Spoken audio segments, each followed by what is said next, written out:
बहुत साल पहले की बात है। गांव से दूर एक घना जंगल था। उस जंगल में अनेक प्रकार के हरे भरे और बड़े छोटे पेड़ थे। उसी जंगल में पीपल का एक बड़ा सा पेड़ था। उस पेड़ पर बहुत से कबूतर रहते थे। कबूतर दिन भर भोजन की खोज में उड़ते रहते और जब रात होती तो वे अपने घोंसले में लौट आते। एक दिन की बात है, कबूतर भोजन की तलाश में उड़े। थोड़ी दूर उड़ने पर एक छोटा कबूतर बोला, देखो साथियों देखो, उधर देखो, धरती पर कितना सारा दाना बिखरा पड़ा है। सभी कबूतर उधर देखने लगे। सचमुच उन्हें धरती पर बहुत सा दाना दिखाई पड़ा। वे सब धीरे धीरे नीचे उतरने लगे।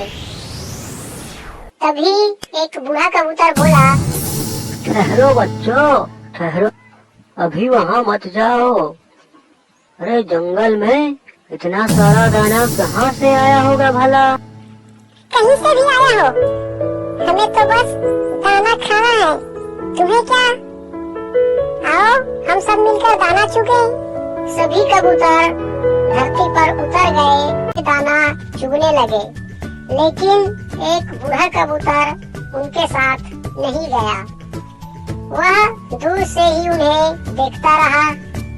कबूतरों ने मन भर के दाना खाया और वे खुश हो गए। अब वे उड़ना चाहते थे लेकिन उड़ नहीं पाए क्योंकि वे जाल में फंस गए थे। अरे बचाओ बचाओ बचाओ बचाओ, कोई तो हमें बचाओ, हम जाल में फंस गए। अरे कोई तो बचाओ बचाओ। अरे उधर देखो, उधर देखो, अरे वहाँ तो बहेलिया आ रहा है, वह हमें पकड़ने आ रहा है। अब हमारा क्या होगा? बूढ़ा कबूतर बोला, घबराओ मत बच्चों, तुम्हें कुछ नहीं होगा, मैं तुम्हारे साथ हूँ। घबराओ मत बच्चों, सब मिलकर जोर लगाओ और जाल को अपने साथ लेकर उड़ चलो। सभी कबूतरों ने मिलकर जोर लगाया। जाल कुछ ऊंचा उठा तो कबूतरों ने और ताकत लगाया और जाल के साथ उड़ने लगे और जाल को लेकर सभी उड़ गए। बूढ़ा कबूतर आगे आगे उड़ रहा था और सब कबूतर जाल को लेकर उसके पीछे पीछे उड़ रहे थे। बूढ़ा बहुत दूर उड़ गया। उसने एक टूटे फूटे मकान की तरफ इशारा किया और बोला, वो देखो, वहाँ एक चूहा रहता है, वह मेरा मित्र है, वह हमारी मदद जरूर करेगा। आओ बच्चों, यही उतर आओ।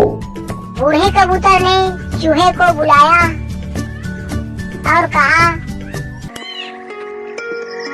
हे मित्र, तुम यह जाल काट दो, मेरे बच्चे जाल में फंस गए हैं, इन्हें बाहर निकाल दो, मैं तुम्हारा जिंदगी भर एहसानमंद रहूंगा। मित्रता में एहसान वाली कोई बात नहीं मित्र। लो, मैं अभी जाल काट देता हूँ। मुझे बड़ी खुशी होगी कि मैं तुम्हारा कुछ काम तो आया। चूहे ने जाल काट दिया और सभी कबूतर जाल से फिर बाहर निकल आए। सभी कबूतरों ने चूहे को धन्यवाद दिया। सभी कबूतरों ने बूढ़े कबूतर से माफी मांगी और उन्हें धन्यवाद दिया। दादाजी, दादाजी, हमें माफ कीजिए, हमने आपकी बात को नहीं माना और लालच में आ गए। हम आज के बाद लालच नहीं करेंगे और आपकी बात हमेशा मानेंगे। दादाजी ने समझाया, कोई बात नहीं बच्चों, अब तो तुम्हें समझ में आ ही गया होगा कि लालच करने का फल हमेशा बुरा होता है और एक साथ मिलकर काम करने से हमें सफलता जरूर मिलती है।